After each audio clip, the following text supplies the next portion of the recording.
पालघर, पुणे आणि घाटमाथ्यावर red alert जारी। मुसळधार पावसाची चिन्ह। मुंबई, ठाण्यासह कोकणात आणि पश्चिम महाराष्ट्राला ऑरेंज अलर्ट।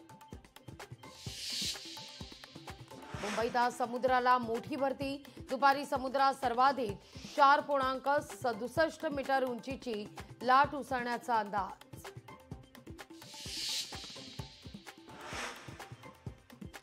आपण सगळे एकाच बोटीतले आहोत। बोट बुडाली तर सगळेच बुडतील, ही सरसंघ चालकांची भूमिका। राष्ट्र निर्माणाची सरसंघ चालक मोहन भागवत आणि मुस्लिम विचारवंतांच्या भेटीचा उल्लेख करत सामनाच्या अग्रलेखातून सरसंघ चालकांचं अभिनंदन।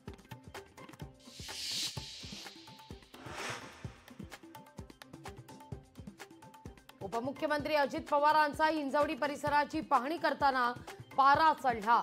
विकास कामात आडवा येणाऱ्यांवर गुन्हा दाखल करा, दादांचे निर्देश।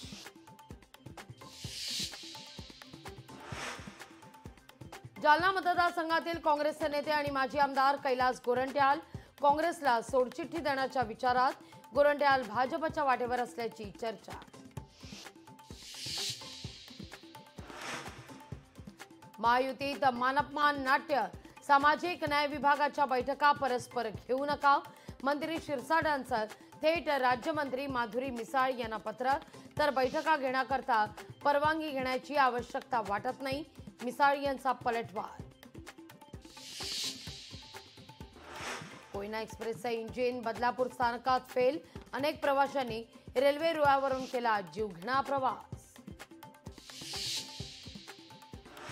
नाशिकच्या त्र्यंबकेश्वर मंदिरात दिल्या जाणाऱ्या दर्शन पासमध्ये काळा बाजार झाल्याचं समोर। पोलिसांनी 5 जणांना केली अटक।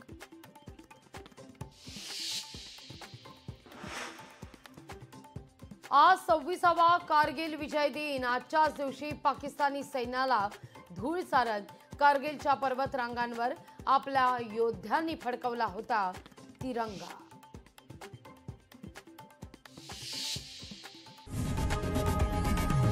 लोकशाही मराठी ऐका, पहा, जागरूक रहा।